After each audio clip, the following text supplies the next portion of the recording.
Welcome to Career Pod, your audible career fair podcast. With your host, Dana Francis. This week on the show, we explore the career path of being a circus performer. We get to chat about some of the struggles with being your own boss and the importance of focusing on your art if you want to pursue it as a career. Sandra Sommerville has been someone I've looked up to my whole life. She is kind, compassionate, funny, and a great role model to youth with her anti-bullying campaign. So if the thought has ever crossed your mind that you wish you could just go join the circus, well, you can, and this is how. Today we are joined by Sandra Sommerville from Safire Dance. Thank you so much for joining us tonight. Hello. Although I guess it might not be night for some people that are listening. So good morning, good afternoon, good evening. We're happy to have you. I know as an entertainer, you wear a lot of different hats. So how about I not introduce what you do for a living and you tell us a little bit about your career and what you do? Well, my name is Sandra Sommerville, but I go by the stage name Safire, and I work as a circus performer. So I do a number of different acts that could include things like hula hooping, fire dancing, fire eating, stilt walking, ambient, roving, contact juggling, all kinds of different things. So, and then oftentimes people wonder, well, where do you do these types of performances? And that, again, ranges dramatically. It can be in school shows, it can be children's festivals, it can be festivals that are music festivals, it can be weddings, it can be corporate parties, all kinds of different events. There's really only one event that we don't really tailor to, and that would be bachelor parties. That's probably the only one we don't do. Can you explain to us what roving is? Because to be honest, and before I found your social media site, I had no idea. I was like, roving? That sounds like you're kind of... Yeah, there's a couple of different terms for it. There's roving, there's roaming, and the UK and Australia, they generally call it the walkabout.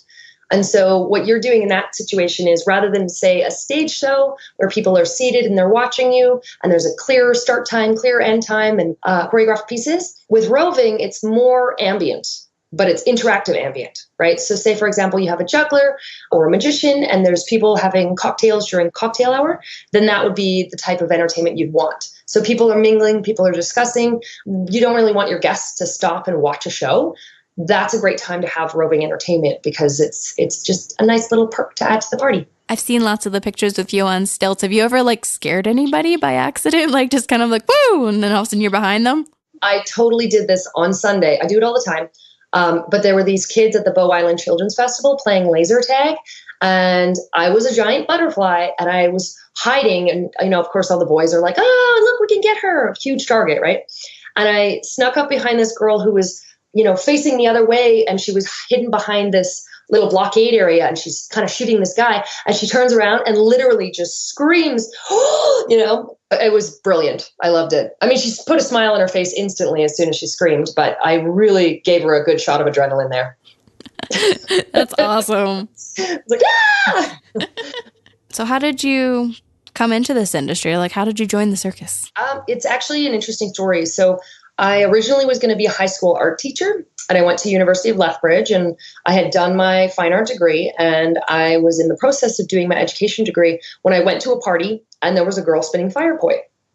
And I went up to her afterwards and was like, where did you learn this? This is, you can, what? And she was so casual about it, of just oh, me and my mates, we go to the market and we spin fire poi. And I just thought, this is an option. I didn't know that you could do that.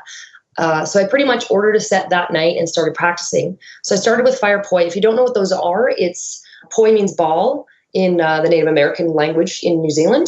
And you have one on each hand, could be on a string or a chain, depending on if it's on fire. And then you spin them intricately around your body in different patterns. So I started with that. And then I went to Shambhala. I saw people hula hoop. And I thought, that's cool. I'm going to try that one. And it really just snowballed from there. So I pretty much graduated from university and thought, I'm going to give this a try and see what happens. And that was, about 12 years ago. Yeah, I remember first seeing the videos and thinking, have you ever caught on fire before? Because I was just that's a lot of fire. Where is it? I don't know. I've had my hair not catch on fire, but you get the little singed, that lovely smell. Oh yeah, singed hair is super common for fire dancers. We've actually got one of the guys on our team who leaves his hair down while he's fire dancing. And it's so fun to just see the audience and hear them be like, oh, his hair. And then we crack a joke about it being the singe cut. And, this is how he styles his hair. So what kind of education or knowledge, experience, is there like schooling you can go to learn about this? Or There is. There's a couple of different options you have. In terms of circus performance, there are lots of different circus schools you can go to. However, there's a lot of different styles of entertainment in the circus industry. And if you go to a circus school, you're more likely to learn a circ style of performance, something that's very acrobatic, is a very clean and polished, sophisticated act. There's not really an industry or a school for, say, something like fire dance or street performance. So there's a lot of different ways of going about learning how to do it. The most important thing that I think is required for it is, honestly, you just require a lot of guts and a lot of sustained interest, right? You just have to keep practicing and keep trying and keep getting yourself out there. Would you say there's much competition for work in this field? That definitely varies depending on the type of work you do. So, for example, if you're a balloon twister, there's a lot more balloon twisters than, say, for example, people who are dedicated at hula hooping up to the point of doing multiple hoops. So it really depends on what your skill is and what your niche is. So it's great to be versatile and be able to do a lot of different things, because it opens up a lot more hireability for you, right? That's actually why I got started stilt walking, was because I realized that if I wanted to be able to offer something during a cocktail hour, stilt walking would be great for it. It's not something I'm going to do on stage. It's an opportunity to bring up the atmosphere of the party, and it's very, very bookable. So if you are the kind of person interested in learning how to be a performer and you have a skill, diversifying your skills is going to be a great way to be more bookable and have more opportunities for work. And it also gives you more that you can then offer your clients. So you can say, hey, I'll come in for the night and I can do 3 sets. I can do a stilt walking roving set. I can do a 5-minute hula hoop dance, and then I'll do a 5-minute fire dance. And it just makes you a more rounded performer. Would you say that the job forecast, because I kind of feel like entertainment is never going to go away anytime soon, regardless of the technology? Because, I mean, our generation has seen everything from Atari all the way up to now there's video games that it almost feels like it's creepy. They look like real human beings, and it kind of scares me. But at the same time, I still love to go to live performances because it's just, there's that ambiance, there's the energy in the room. So would you say that you think the job forecast is going to be changing anytime soon, or any unique dynamics to it that it maybe people wouldn't consider? The interesting thing about entertainment and that industry is that no matter what the economic situation is, people need entertainment in their life, right? I mean, some of the best vaudeville shows came about from the Depression era, right? Like, just people looking for acts, looking for things to see, looking for an experience, looking for something to kind of lift their spirits, so to speak. So in doing this for the last 10 years professionally, there definitely were lulls. And I had a lot of friends who had difficulty maintaining work, and they would, end up on EI and they'd be struggling. While I did feel a bit of a flow. One year people would have huge budgets for their Christmas party, and the next year the budget would go down. But there's always some kind of work, and there's always some different niche of the industry that you can fit yourself into. So it is very sustainable, and there's a really good job forecast for it. For someone that was, maybe trying to convince their parents, like, I really want to do this and I'm passionate, can you maybe reassure them that they could pay their bills? It's funny that you mentioned that, because so many of my friends have had that exact situation of saying to a parent, a loved one, this is what I want to do for a living. And honestly, if you have the gusto to do it, you absolutely can make it happen. And there's lots of different ways to go about it. In terms of, say, for example, if you're working for a circus, you're working for a group that runs regular shows, oftentimes you can get expected to be paid between $100 to $200 per show. And depending on the show run, that could be running for 30 days in a row. So you could make $200 a day for 30 days, which is pretty good, right? If you do it independently, you do it on your own, then it's really up to you to get your own bookings. So the interesting part with that is that can be a hindrance, or it could actually benefit you depending on how good you are at the hustle, right? As well, if you're new, usually the price point's quite a bit lower. And then as you get more experience, you get word of mouth. People know you're good. They feel more confident in paying you a higher wage because they know you're going to do a good job.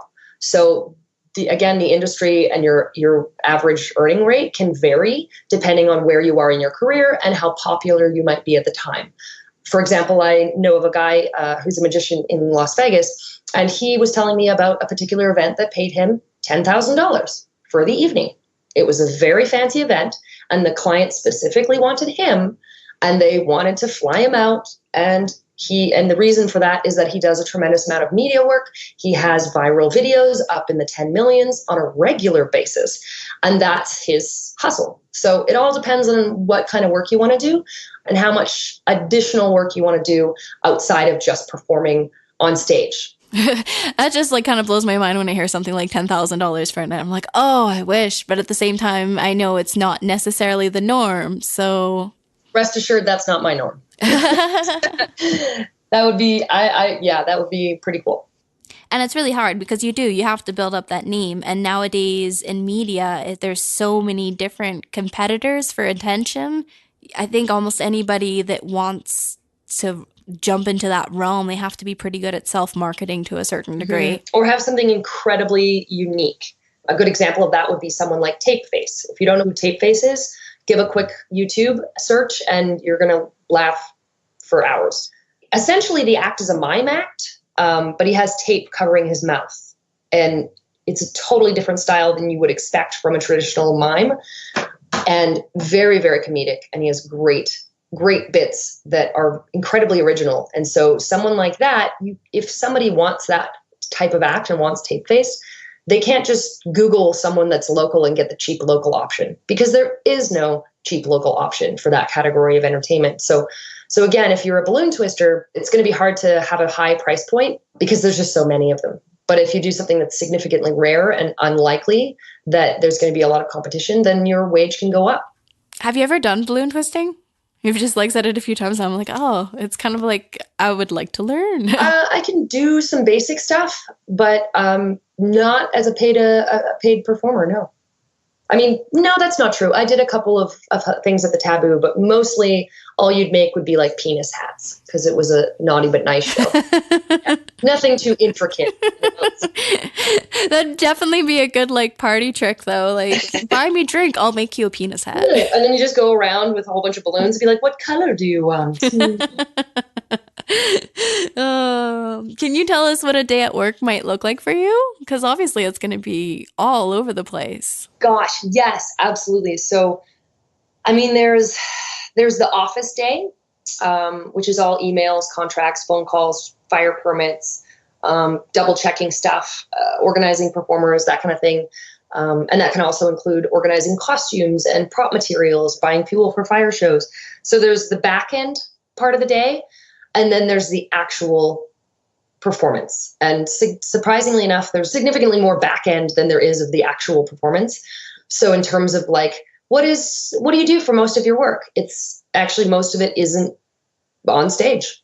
So there's work days, there's rehearsal days where either I'm running through my own stuff or I'm collaborating with a team of other performers and we're running a choreography, coming up with new material, new jokes, picking songs, organizing costumes, that kind of stuff.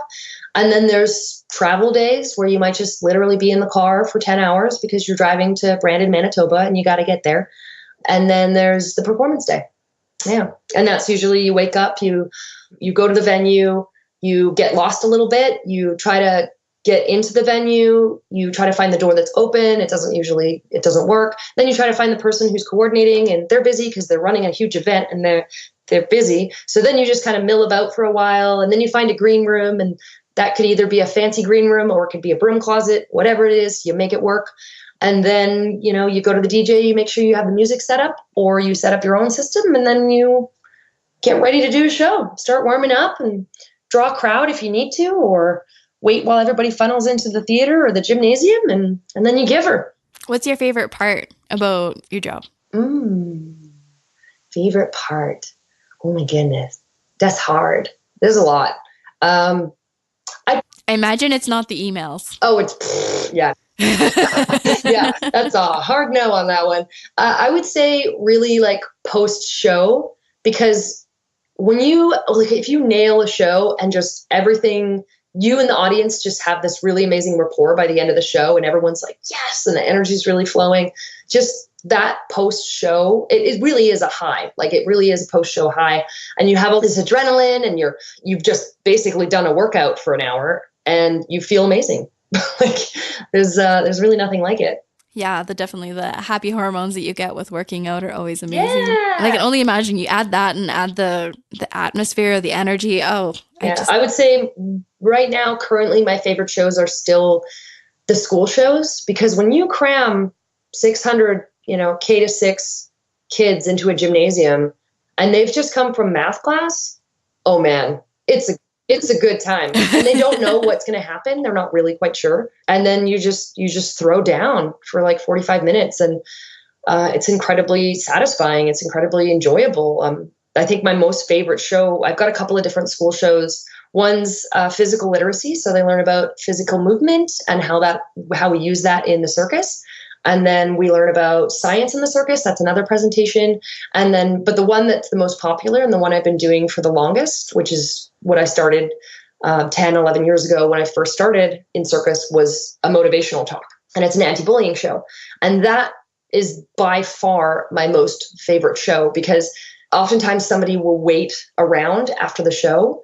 So generally, a handful of kids will kind of cluster around you and high five and ask questions, and there's usually one kid that's they're in the circle, but they're clearly waiting for an appropriate time to ask a question, because it's not, where did you get the LED lights? Where did you get this? This is cool. How long? It's a personal question. And I've had some really intense moments post show where everybody's funneled out of the gymnasium and it's just me and this one kid, and we just talk. And I look up at the teacher, and the teacher looks at me and kind of nods and leaves the room and just lets me chat with this student for 10 minutes, 15 minutes, however long it takes. That's so amazing. Growing up, my little brother was teased a lot. And when I mentioned your name, he's like, Sandra was always kind. And he's like, at a time when a lot of people weren't, that was important to me. Aww. Yeah. So for the audience that doesn't know, we actually attended the same high school and from the same area. Fort McMurray, born and raised. Yeah. So I don't know. I think school's really, really tough. And I know adults tell you that it gets better when you get older, but it's really hard to believe. Because you're in it, right? Your entire atmosphere is controlled by other people. It's so hard to shift that mentality. And I mean, I think back when we were kids, at least we didn't have phones. We didn't have Facebook. We didn't have social media. So if I went home in the after school, I could kind of forget about what had happened at the school that day. And kids can't do that anymore. It's so disheartening because you can't shut it off. And that's really where you build your strength. Like, I was able to go back to school every day because I had the strength of having, a mother who was incredible with dealing with this, and a dad who was very helpful, and, brother and sister, and like a good family core, that I had the strength because I wasn't being tapped out or weakened by an onslaught of digital messages of "you suck," right? I don't know how young people deal with it today. That's part of the talk that I mentioned for the older groups is learning to get really successful at not just blocking people, but in terms of, pushing the button block, but mentally deciding to not think about them and not think about their previous messages or comments to you. That's really hard. Like, I still remember negative comments from when I was in high school, and that's like, I'm in my 30s now. So to have that and then to have social media on top of it, I can't imagine. It's insane. And it really doesn't go away. Every time I've done this talk, 500, 700 times, I don't know, like a ridiculous number of times. Every single time I get teary-eyed. Every single time when I talk about it. And I almost have to apologize to the crowd to be like, you can hear in my voice that it still hurts to think about, because it's just, when someone does that to you, when multiple people do that to you over the course of several years, it chips away at you in a way that never really heals. it never fully heals over. And that's really why I was so excited to get a chance to do this. When I graduated university, during my teaching practicum, there was a motivational magician that came to the school when I was teaching at Westwood in Fort McMurray. And then a week later, I did a fire show for the school, and the kids went nuts. Like there was high school, and they went nuts. And I remember walking into my art class the next day because I was doing my teaching practicum, and I could easily tell which students had seen me fire dance and which ones had missed the assembly because of the way that they looked at me and the questions they were asking, and just, they were way more engaged. And all I could think the entire day trying to teach my students for the day, how do I do this? How do I put these two things together so that I can talk to students, not just about curriculum, but about life, the hard stuff, the meat of the world, right? Because I realized that they were just so keen after realizing, like, oh, wow, you do something cool. I'm willing to listen to you now. I wasn't just the teacher anymore. I wasn't just Miss Sommerville. I was now a person to them, and a person that merited listening to. And I thought, gosh, I really need to say something more valuable than, get your homework in on time. Mm-hmm. Can you tell us about some of the challenges you face in your line of work? I would say some difficulties are, getting work, right? In the sense of, basically, when you work as a freelance performer, freelance anything really, you are constantly, your life is a job interview. Because even when you get a gig, you get a job, eventually that job ends, the event rolls by, you're finished, you get the check. Guess what? You need to find another job, right? So the part that's challenging is the fact that it's ongoing all of the time. It's not like, you don't ever get this cushy situation where everything's just solved for you. And you just go in 9 to 5 and then you go home and you shut off. Because I work as an entrepreneur and I do my own bookings and book out other people, it can accumulate to a lot of admin work. So for people that are interested in performing, it's good to, if you can, find somebody that can book you, whether this is an agency, whether this is a local circus troupe within your community. That can take a tremendous amount of workload off. Yeah. So I'm very lucky because I've coordinated with an agency in Toronto. And we've very much collaborated in the last 5 years in booking out the school shows, in booking out Indigo Circus work and larger troupe shows. And so for me, I can start focusing back into the creative side of things. Having done so much admin work over the years to sustain myself, now I can have this opportunity to take a break while he handles all the phone calls and contracts and the negotiations and whatnot. And he just tells me, okay, here's where you need to be, here's what you need to do, and here's how many people you need.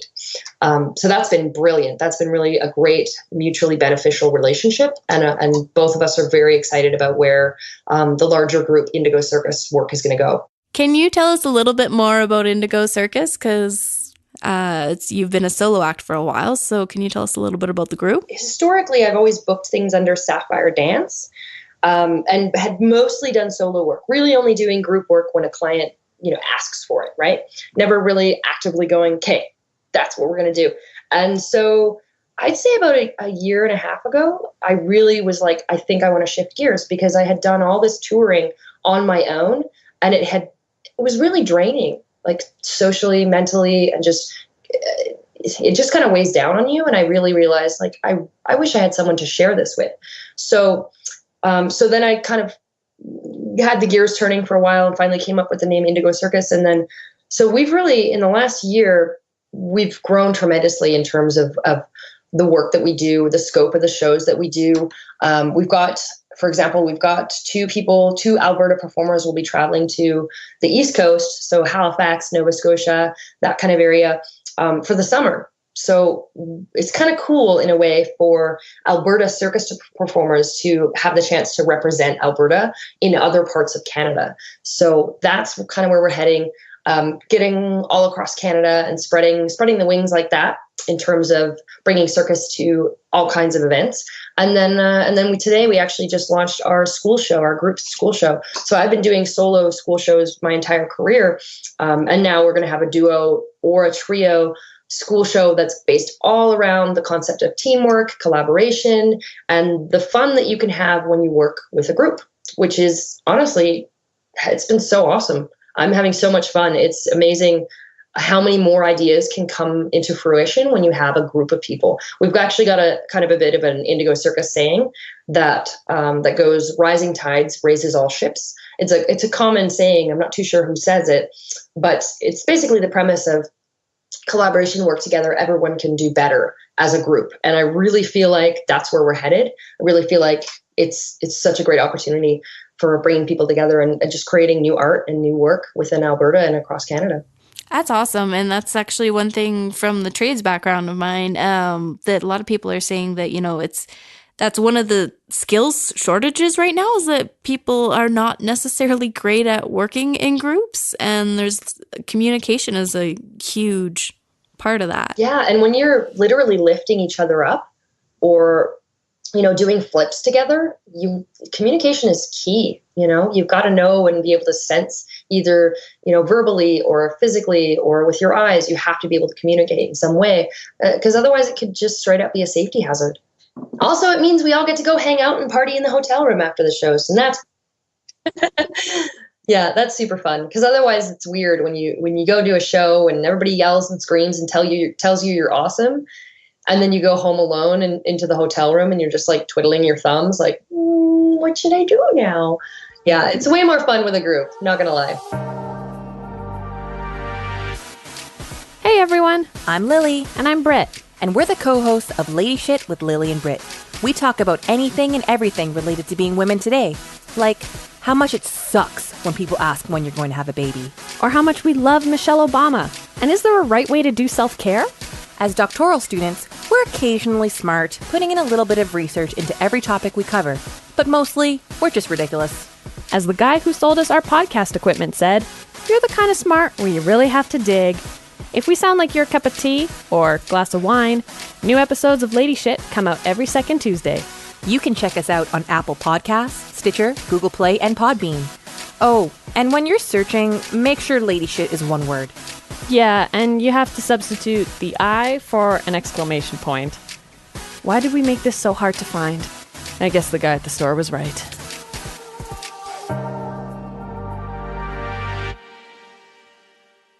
Would you say that the work-life balance, like you're talking about being able to hire out now and get rid of some of the boring admin stuff that kind of robs from creativity time, but would you say that it's obviously there's still going to be a lot of work? Any entrepreneur can pretty much tell this story. Yeah. I mean, for me, I don't really have a life. Like really, this is my life. I definitely make the effort to schedule off time now. Historically, before working with this agent, who's, very keen to get work for me and work for the group.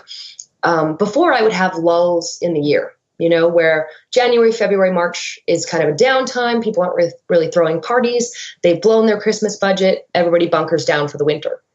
And so that was kind of a really like a recharge time. And that's a little bit what circus performance and street performance is like, is there's busy seasons and then there's downtime seasons. So you kind of it's like this career is very bipolar, you hustle all summer. You collect all your nuts like a squirrel and then you hoard them for the winter when no one's really throwing parties. So that was the way that I worked for years. And then having worked with Rob in Toronto, now we're kind of I'm kind of working all year round, and I have to actively decide to book time off and say, okay, I'm probably going to, here's 3 weeks of intense work. I'm going to probably need a break right about here. And I'll put it in my calendar and say, Safire's not available. Don't book me. You can book other people. Don't book me because I'm going to need to take a breather. That's awesome. It kind of sounds like very similar to construction. I felt that was kind of like the same deal. Like you... Oh, yeah. Or like balls to the walls when it's like the sun's out. And then as soon as winter comes around, everybody's kind of like hibernating, which kind of, it suits some people quite nicely. Yeah, totally. I really do like it. Like I do like that intense energy and then just put your feet up and like, whew, wow, that was a lot of work. And look at the work we did and look at how great this is. And well, what are we going to do next? And then, firing up and doing it all again. Have you had the chance to travel to any place warm during those breaks? Yes. And sometimes it's great when it actually lines up with work. So several years back, I had a friend of mine message me from Australia. He runs a pyrotechnic and fire dance company there. And he said, hey, Safire, I've got some events I could probably, I could really use you for. Would you have any interest in coming down to Australia for January and part of February? And I was like, yes, sir. That would be great. Like, a couple, a bunch of weddings and a festival. That sounds like a great gig in Australia. Yes, please sign me up. So yeah, there's definitely the opportunity to travel in the work that we do. And if, for example, people that are street performers, they can go anywhere. And if they can find a city that has a good pitch, a good spot where crowds gather that they can put up a show, then really it's very versatile. And even fire dancers, jugglers, hula hoopers, with the connectivity of things like Facebook, if you travel to another country and you say, hey guys, I'm going to be in France for the next 3 months. Does anybody have any work for me? There's a good chance you can still find quick freelance work. The price points might not be amazing because if people are giving you work that's only 2 weeks away, usually the clientele is different or usually the price point's different. But ultimately, it's an amazing way to travel. And if you're a good, solid performer and you have a couple of really finished, polished acts, people are going to bite on that. You say you're in town and people will go, yeah, absolutely. Like, this is going to be great. And the community is really friendly in terms of the street performance community and the fire dance community. People are generally keen to meet other talented people and, jam out in the park, share ideas, talk shop, whatever it might be. Are there any pieces of advice you would give to someone looking potentially in the entertainment industry in general? There's a handful. First of all, decide what type of performer you want to be and what scope of performance you're willing to do. So, for example, if you're a poi spinner and all you want to do is poi, recognize that. Realize that you don't want to learn other things, and that's totally okay. I had a girl that I worked with years ago that I was booking her out for some hoop performances along with a couple of other girls, and she at one point came to me and said, I'm very happy for the work. I'm super happy, but I feel like I'm not appropriate for some of the corporate gigs. I feel like I really just want to do the DJ dance party gigs. Like, that's where she would shine. That's what she would prefer to do. And that's great. That's the kind of thing is you want to go, okay, I want to do this professionally. What exactly do I want to do? And in the beginning, it's good to kind of launch a wide net and try everything, learn a little bit of this, learn a little bit of that. But ultimately, you want to scope it down to where you're really passionate, because that's what's going to sustain you in terms of energy, right? And then we talked about this today in the car on the way to the show. A lot of people recommend quit your day job. If you are sure you want to do this and you don't want to just be a hobbyist, it takes a lot of effort. And if you're working an 8-hour day job plus travel or commute, it's going to be really hard to put in the dedicated time you need to succeed in this kind of industry. The next thing I would say is write an act. Like, I can't say that enough to people, is if you have a lot of skill and you spin fire, you can juggle, you've got some tricks, whatever your skill set is, that's great. It's really good that you have a couple of different tricks under your belt, but the best way to get booked is to have an act. Pick a song, 3 minutes to 5 minutes, somewhere in that ratio, something really digestible for an audience, and choreograph it. Write something, put it together. And then you have something to show people, right? You can go and perform it somewhere, you can film it, and then you can send it out to agencies or send it to any potential clients or people that contact you. If you have skills, that's great, but you need to have something that's finished before people will be totally on board to book you. It's a little hesitating to go, I can do some things, but what do those things look like, right? People in our industry know what that looks like, but people trying to book you, they might have no idea what you mean. I mean, just look at that, right? With roving, it's like, what does that even mean? So it's great to be able to have that be finished and polished, and then just get out there, do every show you can. In the beginning, it's very common to do free shows or incredibly low budget shows. And do birthday parties, do library shows, do whatever you can do. Even find local street performers, find out about the pitch, and just try to do a show there where you get paid by donation, right? So whatever practice you can get, the more the merrier. What would you have any suggestions for people that are maybe a little introverted and shy, but they still really love to perform? They have a couple of options. I mean, if they're not the kind of person who wants to be on a mic, then they might be better suited to be either a mime character or work with a group, right? And collaborate, because then they can kind of have their ideas and put them into the melting pot of the show, but they don't have to be front and center for the show itself, which can be incredibly intimidating. Yeah. And oftentimes when we do group shows, we'll have people that are quote unquote headliners, like people that are on the mic, people that banter with the audience and do a crowd draw. And then there's people that they don't ever use a mic. They are primarily a dancer. They're primarily a circus performer. And that's really their preference. That's cool. I'm naturally shy and introverted. So when I see people like you, I'm just like, oh man, you're doing such amazing things. I'm just so proud and kind of like, I know her. I remember when I was at the tattoo festival and I was just like hitting my partner. I was like, oh my God, oh my God, oh my God. That funny lady up there, I know her. That is something I try to tell people that are new performers when they get nervous. It's like, well, if you get up on stage in front of 100 people and you talk, you're succeeding in something that a good percentage of those people are terrified in doing. So you're already ahead of the game. If you have enough balls to get out there and just do something in front of that many people, already the people there are impressed, right? So that is a good foot in the door. When you were younger, did you see yourself doing something like this when you grew up? Not really. Like, I was kind of this weird combination of introvert, extrovert, where I knew I wasn't cool. It was very clear to me that I was not cool. And, but occasionally somewhere around the grade 7, 8 mark, I started getting like louder and realizing that I say things and people would laugh, and I liked it. It was like, ooh, this is interesting. Can I be the class clown? So I kind of played with that a little bit. But I really didn't think about it in terms of entertaining people as a living. I didn't even really know it was an option, to be honest. So if I hadn't have seen that girl spinning fire poi while I was in university, I have no idea. I'd probably be a teacher. I often ask this of people, if they had the undivided attention of a high school class, what would be like the advice that you would give them now that you wish you knew back when you were in high school? But I kind of feel like that's a lot of your profession, is that you actually do go speak to all these high schools. So what's some of the things that we're missing by not actually having ever seen one of these presentations of yours? Yeah, one of the things, so with younger kids, I talk about the anti-bullying, that situation, being nicer to each other, trying to do something nice for somebody every day.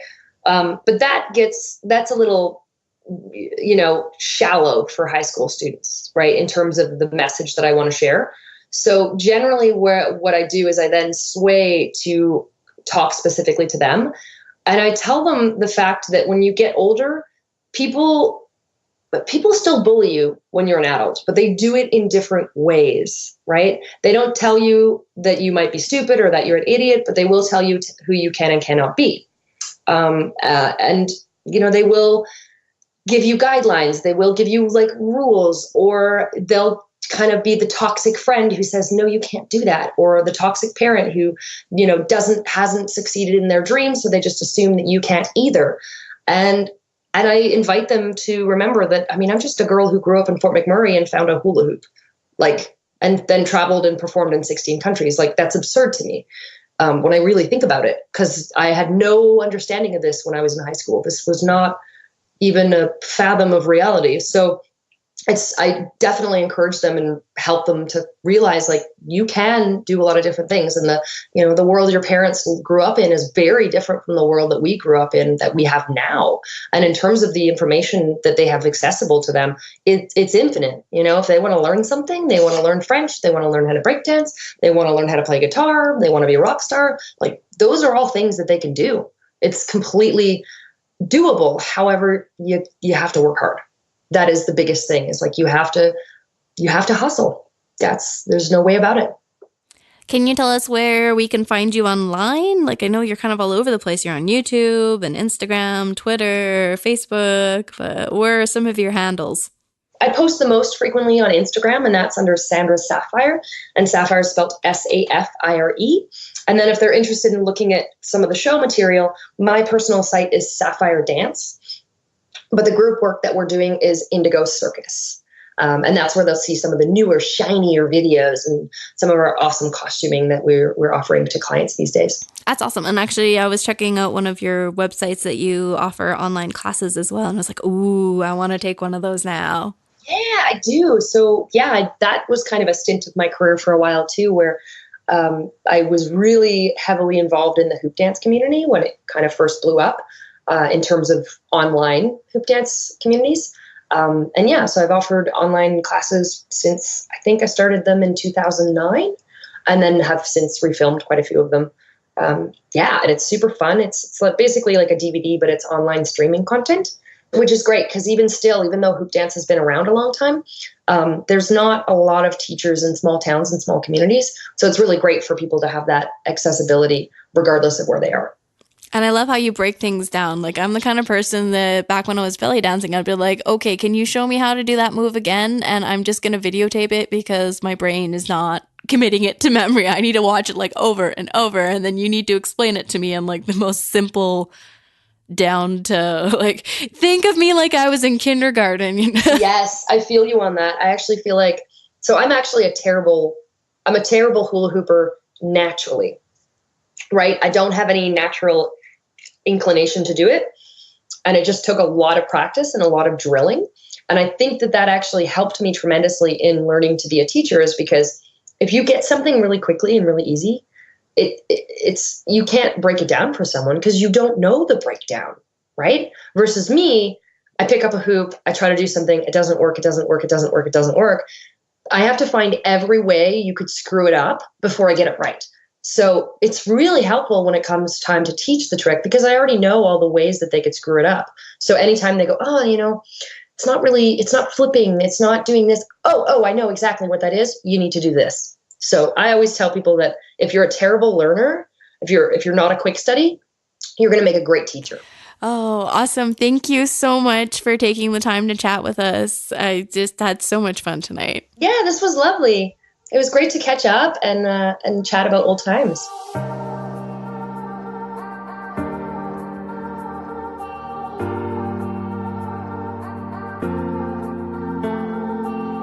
If you're like me and you have a bad memory, don't worry. We're going to have all the links on how to find Sandra and Indigo Circus right in our show notes. An important takeaway for me from the show was the importance of quitting your day job. And I know that's not going to be possible for everyone. Like, we're all in different financial situations. I can completely empathize and appreciate that. At the same time, I think it's kind of like you don't expect a professional athlete to just pursue it part-time. This is in order to build up the skill sets you need in order to succeed in this industry. You really do. You have to commit yourself. Shout out for the week. I would like to thank James Seabrook. He has stepped up to the plate and has been helping me edit the podcast, which is something I'm just so excited about because I've been looking for a job. So I want to be able to delegate some of the tasks for this podcast because it's a lot of work and I need help. So he's now joined my team and I don't have to worry about my least favorite part of the podcast anymore. Thank you. Now I can confidently go forth into the world of looking for a job. So basically rejection over and over and over again. But you know what? If it's meant to be, it's going to happen. So that's kind of the attitude I've been taking.